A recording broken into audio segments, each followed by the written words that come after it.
At the end of February, my brother and I went for a short trip together.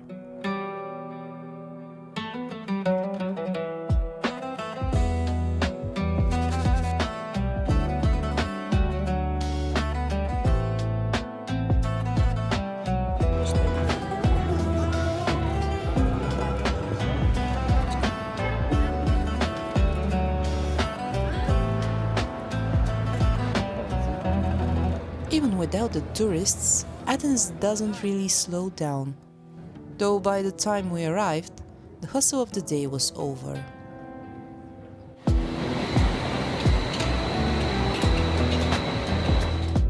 We only had will for a light dinner, so we just sat at one of the many tourist traps along Adriano Street.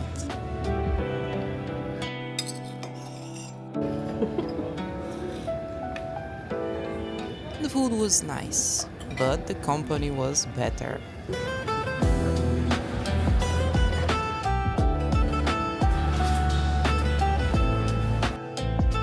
This is my third visit, but Athens still gets me every time.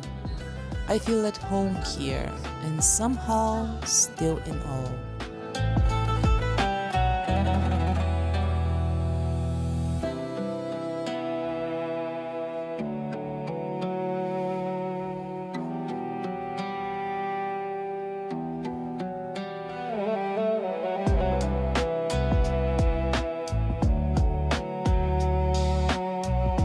I'm at this stage in my life where I prefer being in bed before 10.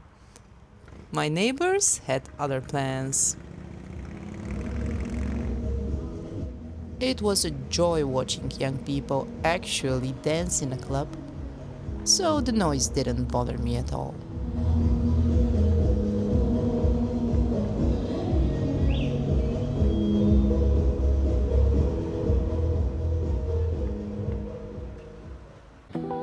Next morning we started early.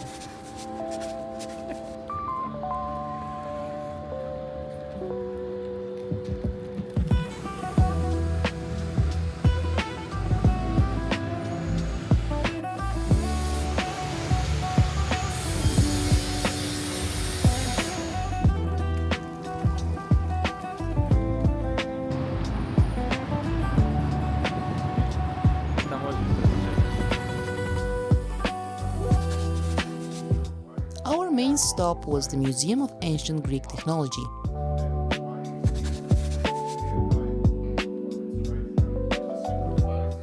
I really enjoyed this museum full of technical reconstructions and replicas, like this model explaining a little trick ancient priests used to make the doors of the temple open, revealing the goddess inside.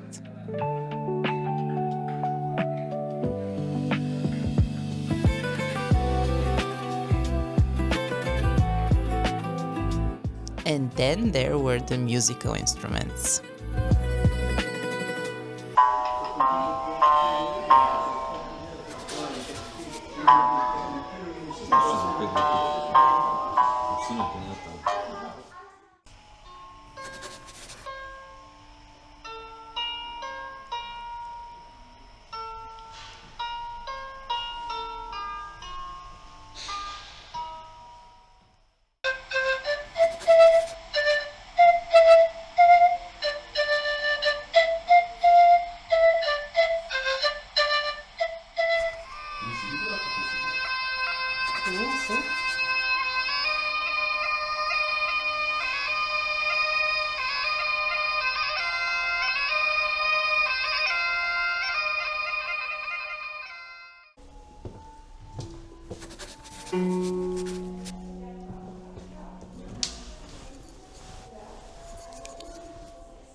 Don't miss the basement floor of this museum.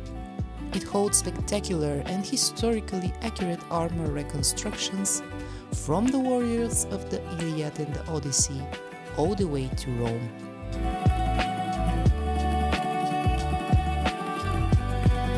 Thousands of years of human craftsmanship, unfamiliar to most, because we keep getting cheap, sanitized fakes in popular culture.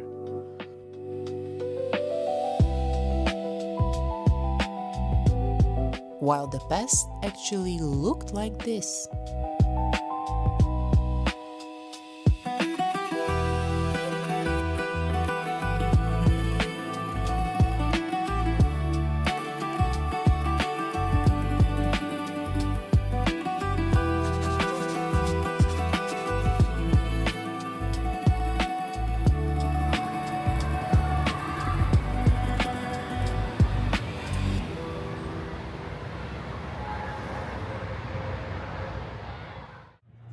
On our way out, we stumbled into a protest.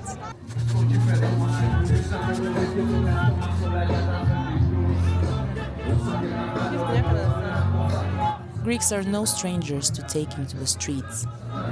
There's something inspiring about watching young people demand accountability, a rare sight back home.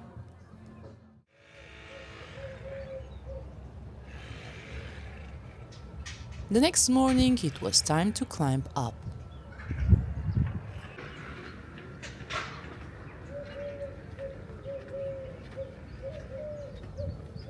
I prefer to come up from the north slope.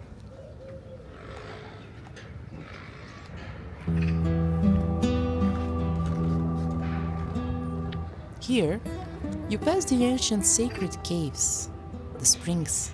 It's somehow quieter and feels more like a greeting than an entrance.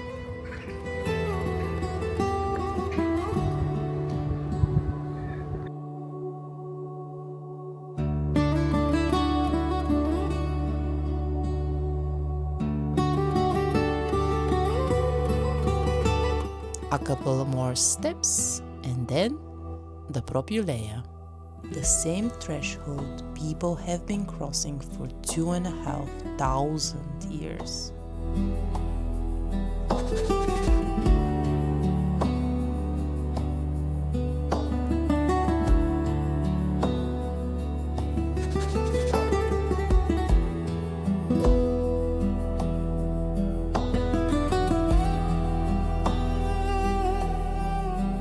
Most people come here for the Parthenon. But I personally prefer the Erechtheion, the building held up by those famous women, the Caryatids. It stands on the spot where, according to myth, Poseidon and Athena quarreled over who would claim the city. Poseidon lost. Well, obviously.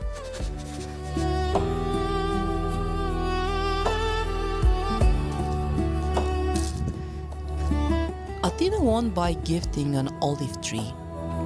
This one stands as a living reminder of that, marking the exact spot where she struck her spear into the ground and the sacred olive tree appeared.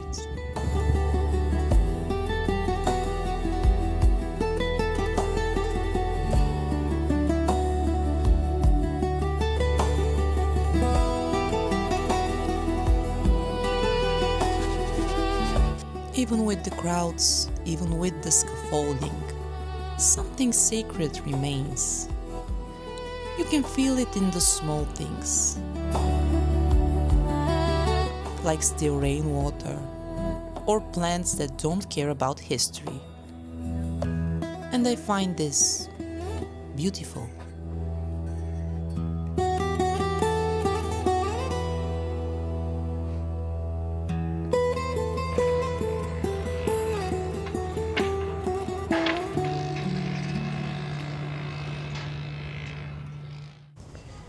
So I'm currently walking around in the Greek agora, in the park zone of the Greek agora, and I'm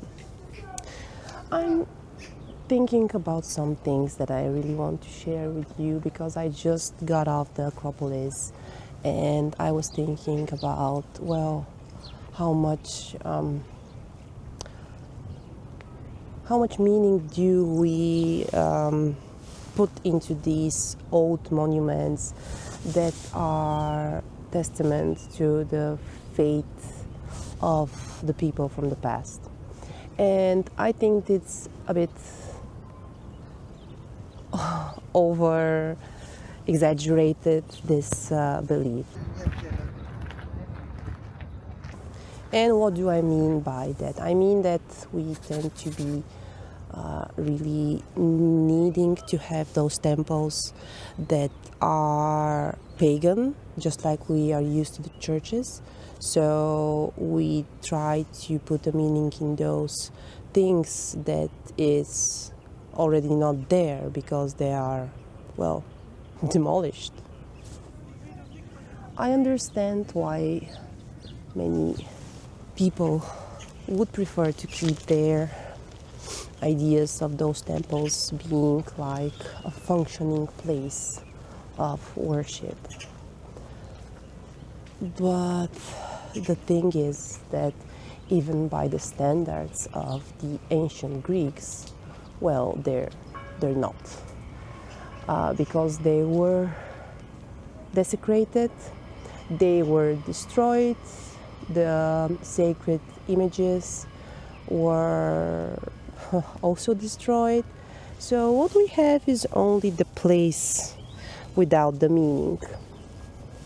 What we have is only the place without the meaning.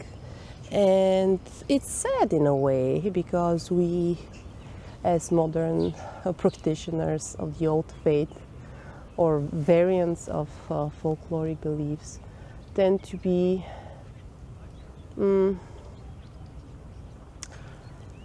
determined to have our own temples, but we actually don't need temples. I mean, how amazing are those spirits that are still here, that still create the magic of this land.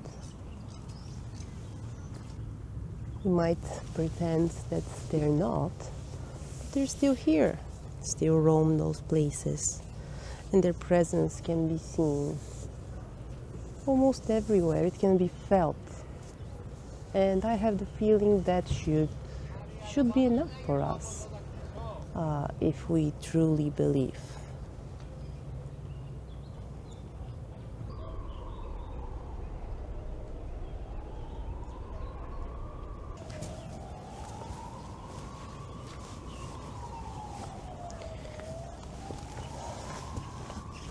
I don't mean to say this as some type of gatekeeping, like you don't believe enough if you need temples. Wanting to have temples is very valid, but it should not be at the upfront.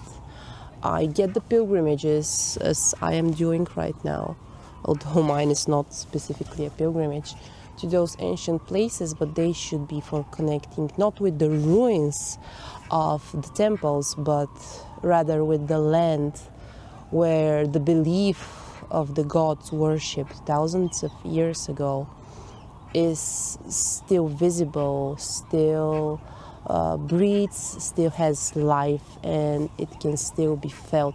And I've done this. I have been to places where worship has been strong in the past. You can feel it. But the other is also valid. I have been to places where all you can see are pretty remains or depressing ruins of what once was a thriving culture, a thriving place of worship of spirits and deities and so on. So what I'm trying to say is that we should think more and not follow blindly the trends of of the ancient times.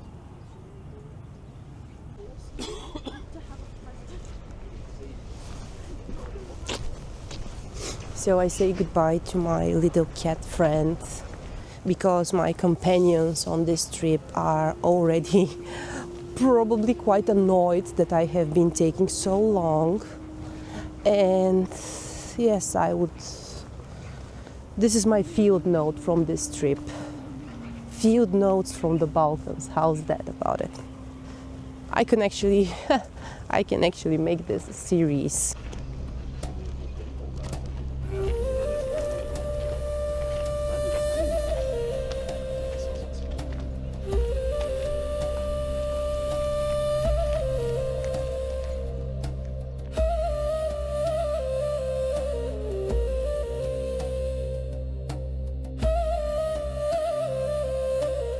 We departed early in the morning. This has never been only the city of Pericles.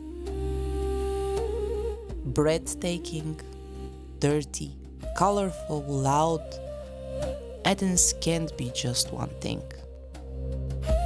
Until we return again, keep the magic alive.